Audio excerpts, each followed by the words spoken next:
আজকে আমি একটা সিম বাটা দেখাবো, দেখে নাও সিম বাটাটা। এই সিম আর সিম বাটাতে কি কি লাগবে, এই নুন আছে, একটু হলুদ গুঁড়ো দেবো, দেখি সামান্য একটু দিতে হবে, নাহলে কালার আসবে, কালার হয়ে যাবে হলুদ। আর এই কালো জিরে লাগবে, আর এই কাঁচা লঙ্কা, এই রসুন লাগবে, ধনে পাতা, মটরশুঁটি, আর এইটা বাকি হয়ে গেলে পরে আমি দেখিয়ে নেবো। এখানে লেবু আছে, নারকেল আছে, কাঁচা লঙ্কা আছে, বাকিটা দেখে নেবে। আর একটা জিনিস দেখাচ্ছি, দেখো যে অনেকে সিম খায় না, পোকা থাকে বলে ভিতরে, আর পোকা আছে কিনাও বুঝতে পারে না। কিন্তু আমি তোমাদেরকে একটা জিনিস দেখিয়ে দিচ্ছি যে সিম কাটতে গিয়ে এইরকমই দেখবে, দেখলে বুঝতে পারবে যে পোকা আছে কিনা।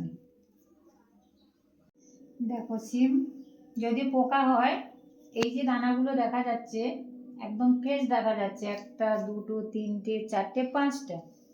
আর যদি ওর ভিতরে পোকা থাকে তাহলে বন্ধুরা এই দিকে একদম অন্ধকার থাকে, দেখে নাও। তাহলে আমি সিমগুলো কাটবো, পরে দেখে নিও। আর আমি এখন ওই মটরশুঁটিগুলো বয়েল করব, একটু বয়েল করে নিচ্ছি, গ্যাসে দিয়ে দিচ্ছি।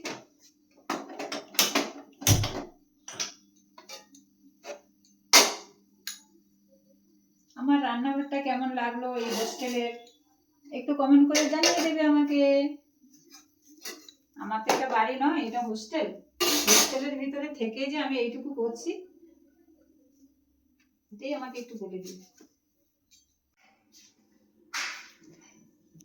সিম কাটা হয়ে গেল আমার, এবার সিমটা ভাজবো, দেখে নাও।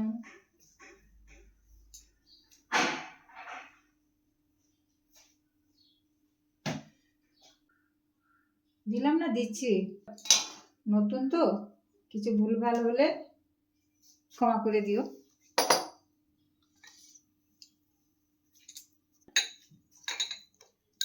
এখানে যত রসুন বেশি দেবে তত টেস্টটা বেশি বাড়বে, আর সেন্টটা খুব সুন্দর হবে। এই বাটাতে অনেক রকম করে তো অনেকে বাটা খেয়েছো, হয় দেখেছো। এই বাটাটায় দেখে নাও, এইরকম বাটা যদি খাও মনে হবে যে আমি আরও ভাত নেবো নাকি, আরও এক থালা ভাত নেবো নাকি। আমি যেমন বলছি তেমনই করবে কিন্তু। কালো জিরে দিয়ে দিচ্ছি, দেখে নাও। আমি চামচ দিয়ে দিচ্ছি না কিন্তু, এখানে হয় 1.5 চামচ হবে। একটু কালো জিরাটা যত বেশি দেবে তত খেতে ভালো লাগবে। কালো জিরা ভাজাটা হয়ে গেলে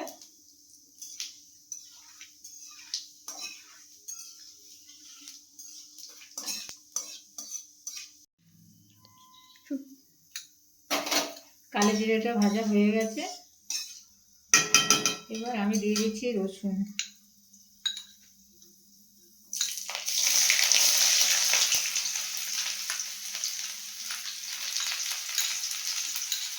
রসুনটা দিয়ে দিলাম, রসুনটা লাল হয়ে ভেজে একটা কালার হয়ে গেলে তারপরে সিমটা দিয়ে দেবো। বাটার আগে সেন্ট বেরিয়ে গেছে।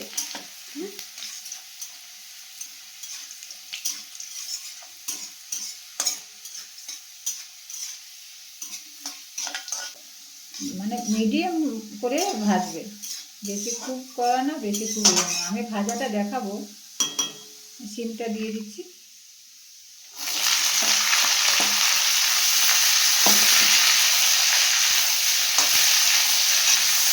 একটু তেলটা বেশি দেবেন। যে তেল বেশি দেবে দেবে, যে কম খাবে কম দেবেন। এখন তো তেলটা যত কম খাবে ততই ভালো। আর আমার রান্নাটা বন্ধু বেশি তেল, আমি কম তেলেই রান্না করি, বেশি তেল আমি করি না। অনেকে তখন গ্যাস অম্বলে ভুগে। যদি কেউ চায় যে বিনা তেলে মাছ ভাজা হয়, মাছ ভাজা না বন্ধুরা, মাছের যে তরকারিটা হয়, যদি কেউ বলে যে বিনা তেলে দেখাতে, তাও আমি দেখাতে পারবো। যদি বলে বিনা তেলে চিকেন করে দেখাতে, তাও করে দেখাতে পারবো। সবজিও সব রকমেরই আছে। আমি খাঁটি বাঙালি, ঠিক আছে। আমি বাঙালি রান্নাটাই বেশি পছন্দ করি, কম ঝাল, কম মশলা, কম তেল। হলুদটা একটু কম দিচ্ছি, হলুদটা বেশি দিলে কালার আসবে না, গ্রিন কালার হবে না। একটু লবণ দিয়ে দিচ্ছি।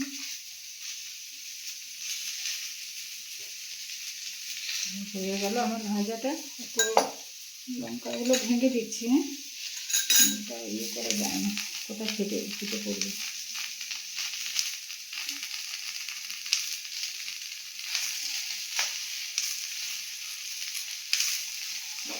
যে যেমন ঝাল খাবে সেরকম দেবে।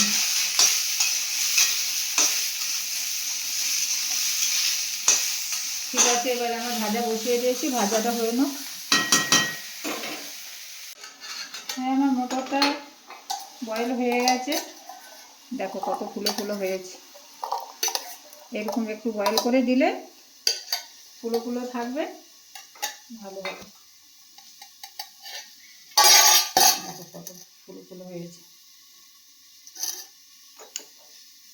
লাগবে পরে।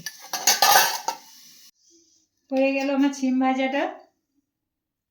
দেখো বন্ধুরা, এরকম করে ভাজবে, একটু দাগ দাগ হবে, যাতে যত একটু দাগ দাগ করে ভাজবে তত সেন্টটা খুব সুন্দর হবে, খেতেও স্বাদ হবে। এবার আমি বাটাটায় মিক্সারে নিচ্ছি, দেখে নাও।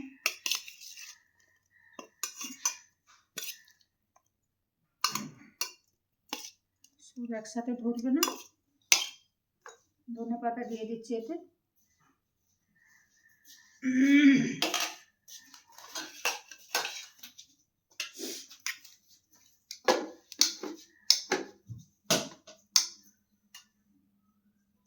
দুটো ভাজার সময় দিয়েছি, তবে আর একটু দিয়ে দিচ্ছি।